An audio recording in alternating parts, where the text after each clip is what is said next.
বন্ধুরা, ডিমের অমলেট কারি আমার কমপ্লিট হয়ে গেছে। কতটা সুন্দর দেখাচ্ছে দেখুন বন্ধুরা।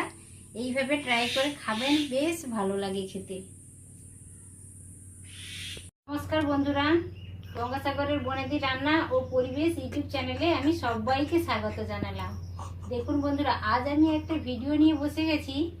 ভিডিওটা অনেক পুরনো, ভিডিওটা নতুন নয়। মা ঠাকুমাদের সময় থেকে এই ভিডিওটা চলে আসছে। আমরা এই রেসিপি খেয়ে অনেক সবাই বড় হয়েছে, আমরাও বড় হয়েছি। আজকে আমি দেখুন 6টা ডিম নিয়ে বসে গেছি, ডিমের অমলেট কারি করব। তো আপনারা তো এই রেসিপিটা সবাই ভালো বানাতে পারেন, আমি কিভাবে বানাতে পারি সেটাই আজ সবার সাথে শেয়ার করব।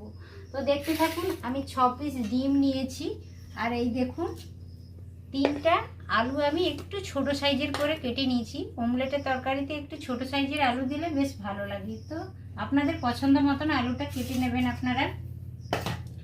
তো প্রথমত আমি এই তরকারিটা করার জন্য দেখুন পেঁয়াজ কেটে নিয়েছি, লঙ্কা 3টে একেবারে ছোট ছোট করে কেটে নিয়েছি, রসুন থেতো করে নিয়েছি, 1 চামচ আদা বাটা নিয়েছি, কয়েকটা কাঁচা লঙ্কা নিয়েছি, টমেটো নিয়েছি, আর অল্প নিয়েছি ধনে পাতা। তো এখন প্রথম কাজ হচ্ছে অমলেট বানিয়ে নেব ডিমের। তো ছোট ছোট করে কেটে রাখা লঙ্কাটা দিয়ে দিলাম, আর এর সাথে কিছুটা পেঁয়াজ আমি দিয়ে দেব অমলেট করার জন্য। 6টা ডিম আমি প্রথমত অমলেট বানিয়ে নেব। তো অমলেট বানানোর জন্য লঙ্কা কুচি নিয়ে নিয়েছি আর পেঁয়াজ কুচি নিয়েছি। তো এরই মধ্যে আমি হলুদ দিয়ে দেব, সরি হলুদ নয়, আমি লবণ দিয়ে দিলাম, পরিমাণ মতো লবণটা দিলাম। এবার হাতের সাহায্যে এটাকে একটু ভালো করে লবণ দিয়েছি মাখিয়ে নেব, তাহলে পেঁয়াজটা বড় বড় আছে একটু ভেঙে যাবে। এই দেখুন ভালোভাবে আমি লঙ্কা আর পেঁয়াজটাকে লবণ দিয়ে ভালোভাবে মাখিয়ে নিয়েছি। এর পরের স্টেপ হচ্ছে সব ডিমগুলোকে আমি এইভাবে ভেঙে নেব। আমি পোলট্রি মুরগির ডিম নিয়েছি, আপনারা চাইলে হাঁসের ডিমটাও নিতে পারেন কিংবা দেশি মুরগির ডিমও নিতে পারেন, যার যেমন সুবিধা হবে সেইভাবে নিয়ে নেবেন। আমি 6টা ডিম নিয়েছি, আপনারা বেশিও নিতে পারেন কিংবা আরও কমও নিতে পারেন।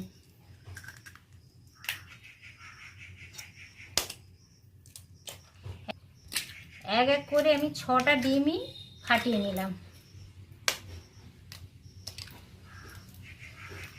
6টা ডিম ফাটানো হয়ে গেছে। এবার এই চামচের সাহায্যে আমি ডিমটাকে ভালো করে ফেটিয়ে নেব। ডিমটা যত ভালো ফেটানো হবে ডিমের অমলেটটা ততই ভালো হবে, ফুলবে ভালো, খেতেও ভালো লাগবে। এই দেখুন কাঁচা লঙ্কা, লবণ আর পেঁয়াজ দিয়ে 6টা ডিমকে একটা বাটিতে আমি ভালো করে ফেটিয়ে নিয়েছি। তবে এইটা ফেটানোটা একটু ভালো করে করতে হবে, তাহলে ডিম অমলেট করার সময় ভালো ফুলবে। তো ফেটানো হয়ে গেছে, এটা আর সরিয়ে দেব আমি। উনানে একটা কড়াই বসিয়ে দিয়েছি বন্ধুরা, এবার জালটা লাগিয়ে দেব আর তরকারিটা করব। কড়াইটা উনানে বসিয়ে আমি জাল লাগিয়ে দিয়েছি, আর 1.5 টেবিল চামচ আমি তেল দিয়ে দিয়েছি। তেলটা গরম হোক, প্রথমত আমি ডিমগুলো অমলেট বানিয়ে নেব। কড়াইতে তেল দিয়েছি 1.5 টেবিল চামচ, তেলটা বেশ গরম হয়ে গেছে। এবার আমি ডিমের অমলেটগুলো বানিয়ে নেব। ডিমটা 6টা ডিম, পেঁয়াজ, কাঁচা লঙ্কা, লবণ দিয়ে আমি ভালোভাবে ফুটিয়ে রেখেছি। এক হাতা করে দেব।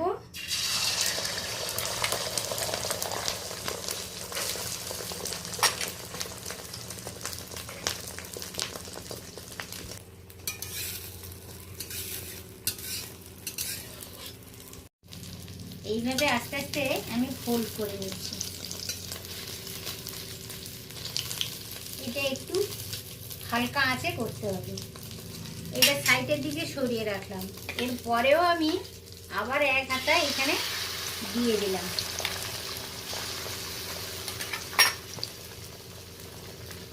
খুন্তির সাহায্যে একটু টেনে নিচ্ছি। এটা এইভাবে যদি ডিমের অমলেট বানানো যায়, অনেকগুলো লেয়ার হয় আর বেশ পুরু হয়, খেতে বেশ ভালো লাগে। এটা একটু শক্ত হয়ে গেলে এইটা আমি আবার ওরই উপরে দিয়ে দেব।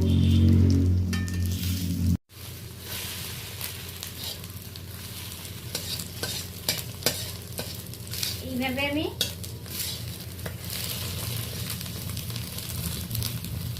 একসাথে ফোল্ড করে নিয়েছি। উল্টে পাল্টে ভালো করে চেপে একটু ভেতরে যাতে ভালোভাবে হয়ে যায় সেইভাবে আমি একটু চাপ দিয়ে করে নিচ্ছি। এই দেখুন আমার একটা অমলেট হয়ে গেছে, নামিয়ে রাখলাম। এরপরে আমি আবার অল্প তেল ছড়িয়ে দিলাম কড়াইতে। আবারও আমি 1 হাতা দিয়ে দেবো, 1 হাতার একটু বেশি দিলাম। সেমভাবে আমি এটাও বানিয়ে নেব।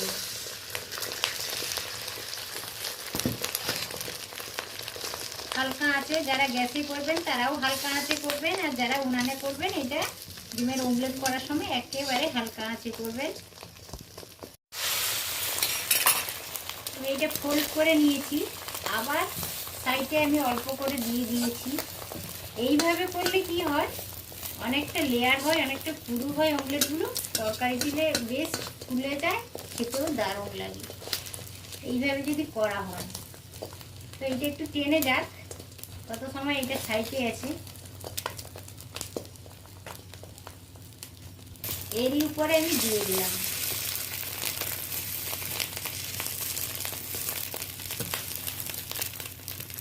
খুব একটা লাল করে ভাজার প্রয়োজন নেই, কারণ এটা যেহেতু আমি তরকারি বানাবো, হালকা ভেজে তুলে নিলাম। এইভাবে দুটো আমি বানিয়ে নিয়েছি, আরও একটা বানিয়ে নেব সেমভাবে।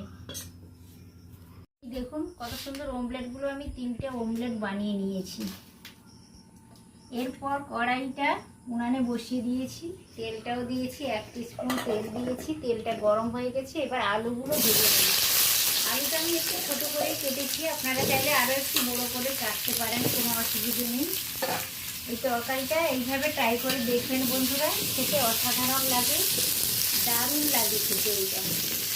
এই তরকারিটা দিয়ে সব ভাত খাওয়া হয়ে যায়, বড় থেকে ছোট, ছোট থেকে বড়, সবাই খুব পছন্দ করে এই তরকারিটা। এই দেখুন স্বাদ মতো আমি লবণ আর হলুদ দিয়ে আলুটা লাল লাল করে ভেজে নিচ্ছি। দেখুন বন্ধুরা, আলুটা আমি লাল লাল করে কেটে রাখা ডুমো আলুটা লবণ হলুদ দিয়ে ভেজে নিয়েছি। ডিমের অমলেটটাও কমপ্লিট হয়ে গেছে। কড়াইতে 2 টেবিল চামচ আমি তেল দিয়ে দিয়েছি। 4টা এলাচকে মুখ ফাটিয়ে নিয়েছি, অল্প দারুচিনি কাট নিয়েছি, ফোড়নের জন্য দিয়ে দিলাম। অল্প আমি গোটা জিরে দিলাম। ফোড়ন থেকে একটা দারুণ সুন্দর গন্ধ চলে আসছে। এই পর্যায়ে আমি কেটে রাখা পেঁয়াজ আর টমেটো দুটোই দিয়ে দিলাম। ওর সাথে আমি রসুন বাটা দিয়ে দিলাম।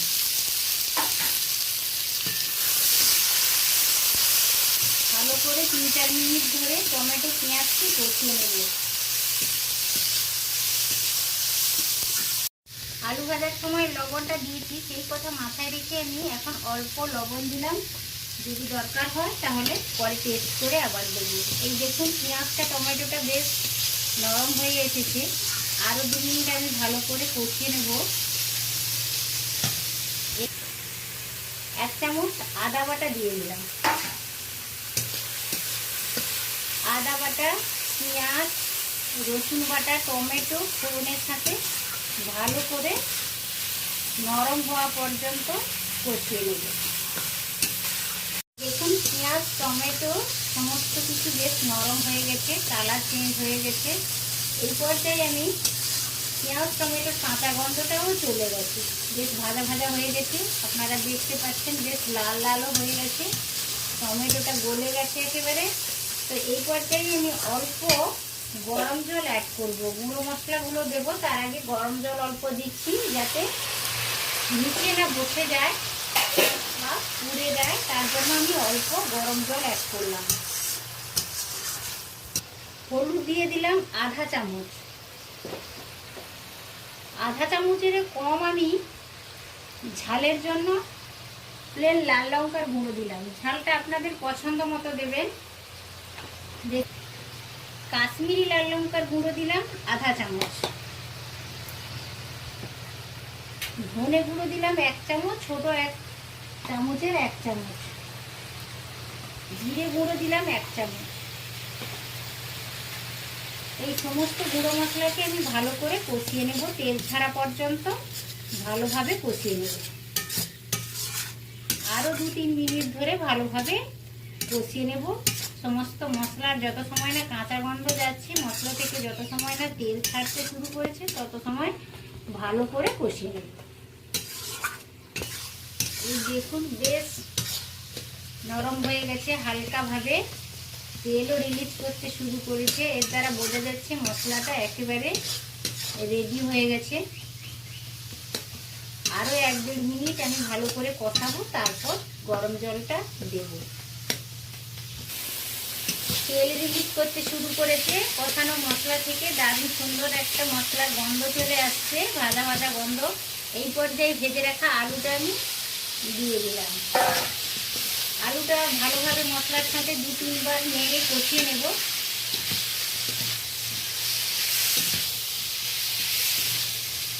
কষানো মশলার সাথে আলুটা, ভেজে রাখা আলুটা আমি ভালো করে কষিয়ে নিলাম। দেখুন কতটা সুন্দর দেখাচ্ছে। এইভাবে আপনারাও করবেন, বেশ ভালো লাগে এই তরকারিটা খেতে, দারুণ লাগে। এবার আমি জলটা, পরিমাণ মতো জলটা দিয়ে দিচ্ছি, আর একটু দেব। এই দেখুন তরকারিটা ফুটে গেছে। হালকা হাতে আমি একবার তরকারিটা নেড়েও নিলাম। তরকারিটা এখন ফুটুক। এইদিকে আমরা ডিমের অমলেটগুলোকে পিস পিস করে কেটে নেব। একটা ছুরি আমি হাতে নিয়েছি, এই দেখুন ছোট ছোট করে পিস করে এইভাবে কেটে নেব। অবশ্য এই অমলেটটা আমি একটাই বানিয়েছিলাম, শেষের দিকে অল্পই ছিল। এইভাবে আমি পিস পিস করে কেটে নেব। এই দেখুন কত সুন্দর হয়েছে।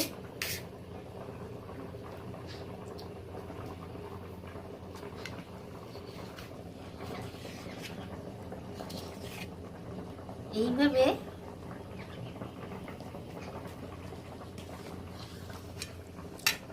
একটা দেখাচ্ছি বন্ধুরা, এই দেখুন কত সুন্দর লেয়ার হয়েছে, কতটা পুরু হয়েছে। তরকারিতে এগুলো আরো ফুলে যাবে, দেখতেও ভালো লাগবে, খেতেও ভালো লাগবে। দেখুন বন্ধুরা ঝোলটা বেশ কমে গেছে, আলুটাও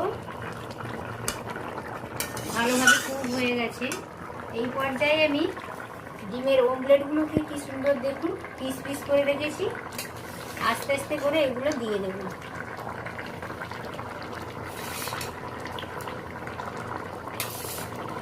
এইভাবে ডিমের অমলেট বানিয়ে রান্না করে খাবেন বন্ধুরা, খেতে ভীষণ ভালো লাগে। আর আমাকে অবশ্য কমেন্ট করে জানাবেন কেমন হয়েছে। হালকা হাতে আমি অল্প করে একটু নেড়ে নিলাম। তরকারিটা প্রায় কমপ্লিট হয়ে এসছে। এই দেখুন আমার হাতে 3টে কাঁচা লঙ্কা 3টে আমি তরকারিতে দিয়ে দিলাম। আর এই পর্যায়ে তরকারিটা প্রায় কমপ্লিট হয়ে এসেছে। আমি ধনেপাতা কিছুটা ছোট ছোট করে কেটে রেখেছিলাম, উপরে ছড়িয়ে দিলাম। আপনাদের কাছে যদি ধনেপাতা নাও থাকে, গরম মশলা অল্প দিয়ে দেবে, বেশ ভালো লাগে খেতে এই তরকারিটা। বন্ধুরা ডিমের অমলেট কারি আমার কমপ্লিট হয়ে গেছে, কতটা সুন্দর দেখাচ্ছে দেখুন বন্ধুরা। এইভাবে ট্রাই করে খাবেন, বেশ ভালো লাগে খেতে। এই দেখুন বন্ধুরা ডিমের অমলেটের কারি আমার কমপ্লিট হয়ে গেছে। আমি একটু ধনেপাতা আর কাঁচা লঙ্কা ছড়িয়ে নামিয়েও এনেছি। দেখুন কতটা লোভনীয় হয়েছে, কতটা সুন্দর দেখাচ্ছে, দারুণ সুন্দর একটা স্মেল চলে আসছে। এইভাবে আপনারাও ট্রাই করবেন। আশা করি ভিডিওটা সকলেরই ভালো লেগেছে। ভিডিও যদি ভালো লেগে থাকে অবশ্য আমার ভিডিওতে একটি লাইক দেবেন, পরিচিতদের মধ্যে শেয়ার করবেন, আর অবশ্য নিত্য নতুন ছোটোখাটো ভিডিও পাওয়ার জন্য আমার চ্যানেলটিকে সাবস্ক্রাইব করে রাখবেন। আজ তাহলে আসি বন্ধুরা, আবার দেখা হবে পরের ভিডিওতে পরের কোনো রেসিপির সাথে। তত সময় আমি আপনাদের সুস্থতা কামনা করছি। আজকের মতো টাটা, নমস্কার।